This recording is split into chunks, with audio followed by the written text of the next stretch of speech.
Olá, no oitavo ano vamos fechar então essa primeira unidade, né, que tratei da questão cultural da América, né?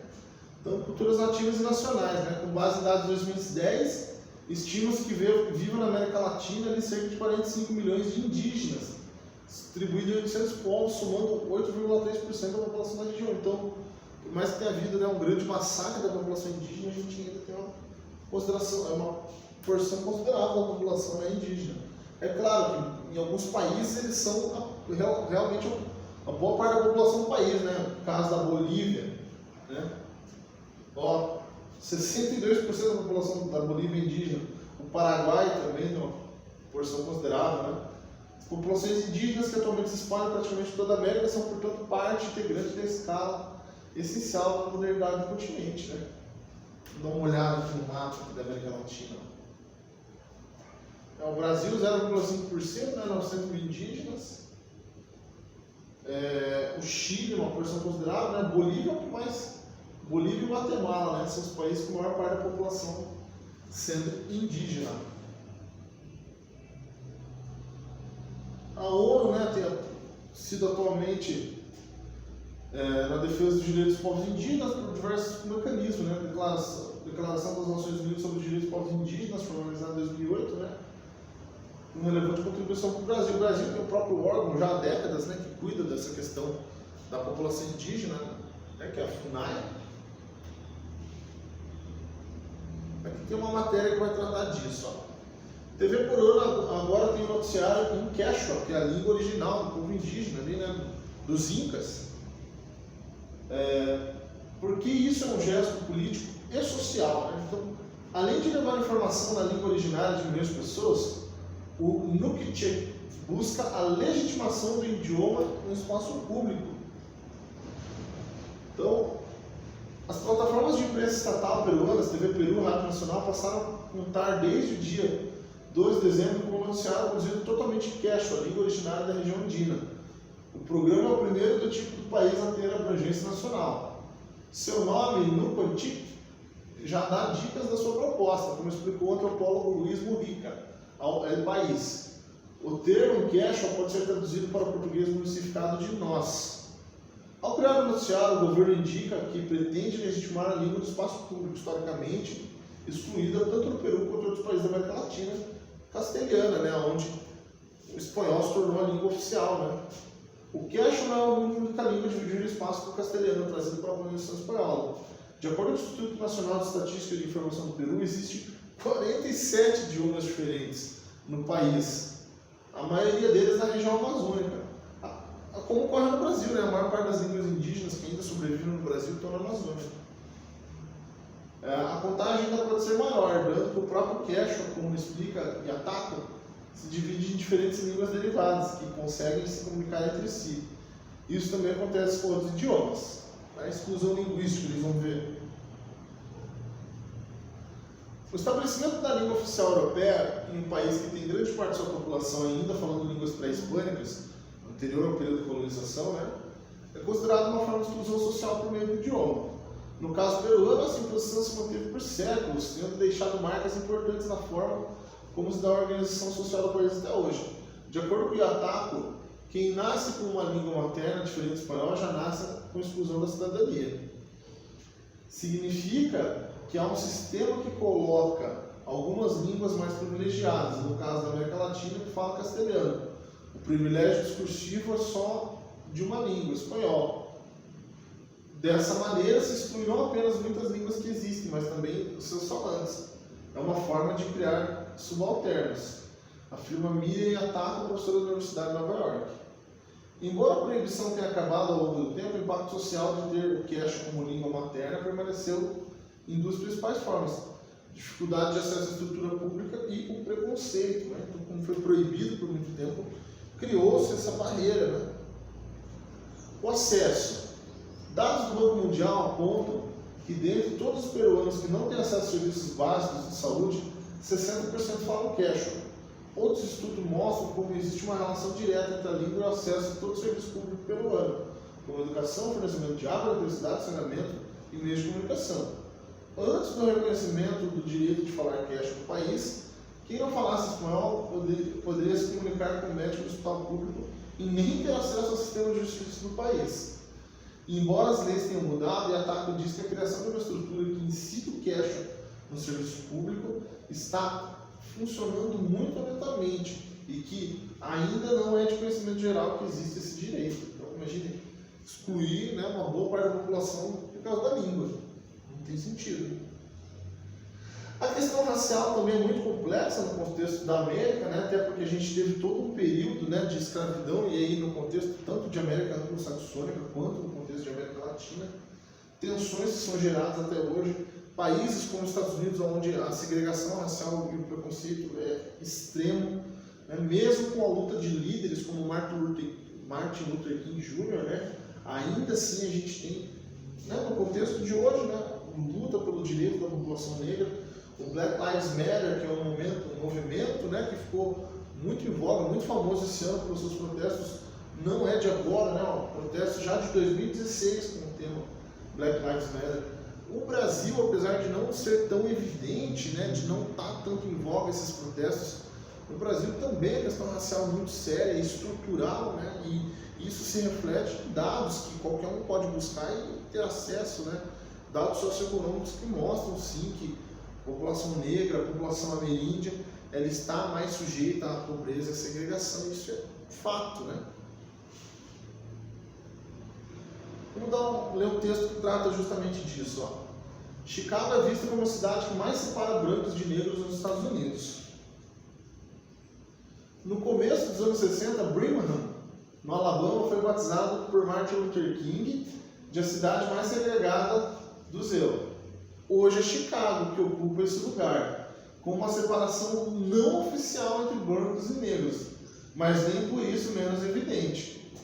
O título veio da análise feita pelo estatístico Nate Silver sobre o mapa criado pelo pesquisador Dustin Cable, onde cada ponto representa a raça de uma pessoa mapeada pelo último censo.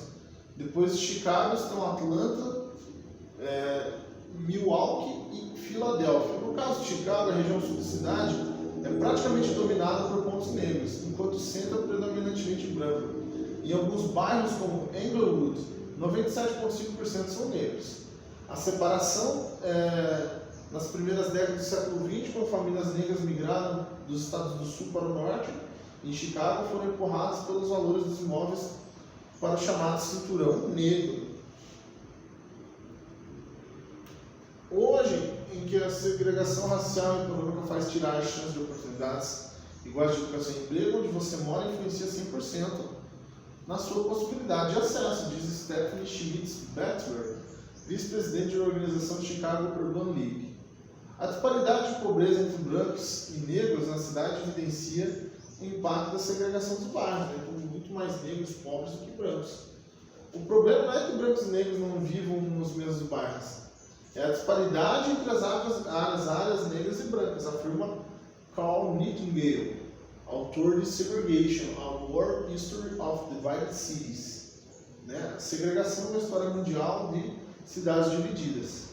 Segundo especialistas, essa realidade pode começar a mudar se houver uma intenção de investir em comércio e infraestrutura nas áreas negras e pobres, mas tendo em vista que muitas empresas privadas não veem isso como algo lucrativo, provavelmente teria de haver incentivo do governo e um planejamento dirigido pelo bairro. Então, é aquilo que a gente chama de racismo estrutural, né? A segregação, o racismo está na estrutura social, está muito além de um mero preconceito e ignorância de uma pessoa, né? A sociedade está estruturada para que haja segregação, e isso tem que vir desde a estrutura, desde a base, mudar toda a forma de organização da cidade, de como atua o governo, como o Estado atua, para que se vença essa situação. Né?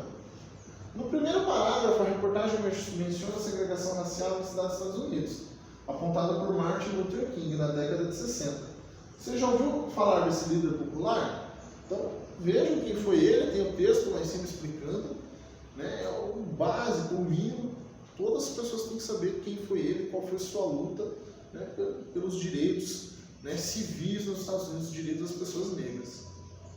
Com base na resposta anterior, justifique porque a afirmação é relevante para iniciar a reportagem. É óbvio, né?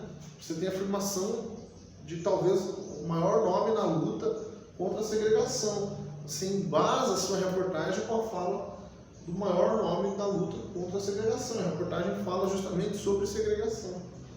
E 3, com base no texto, quais semelhanças você pode observar de forma geral entre a realidade do Brasil e dos Estados Unidos no que diz respeito à questão racial? Aqui existe sim uma segregação geográfica, mas ela não é tão evidente. Mas, apesar de não haver esse preconceito tão explícito, né, esse racismo tão explícito quanto há nos Estados Unidos, ainda assim a questão estrutural é tão forte quanto lá. Né?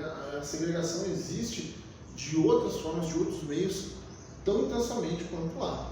Mas 3 é pessoal, né? Vejam aí a resposta que mais se encaixa para vocês. E para a gente fechar, então, vamos ver lá o hora do estudo. Quais são as principais diferenças sociais e econômicas entre a América anglo-saxônica e a América Latina? Óbvio, né? O desenvolvimento socioeconômico na América anglo-saxônica é muito maior. Né?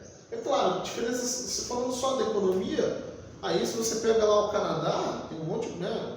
O Brasil é mais rico que o Canadá. Né? Então, assim, mas quando você fala de desenvolvimento socioeconômico como um todo, aí não, aí, nossa, não tem nem como comparar, né? O desenvolvimento na América anglo-saxônica é muito maior. 2. Quais as principais dificuldades na integração econômica dos países da América do Norte? Principalmente a questão do México com os outros países, né? Porque o México, por fazer parte do contexto latino de pobreza e tudo, existe ali a exploração da mão de obra mexicana por meio das maquiladoras, a integração entre o México e o Canadá é difícil, né? Então, pela grande disparidade social e econômica, essa integração fica complicada. Né?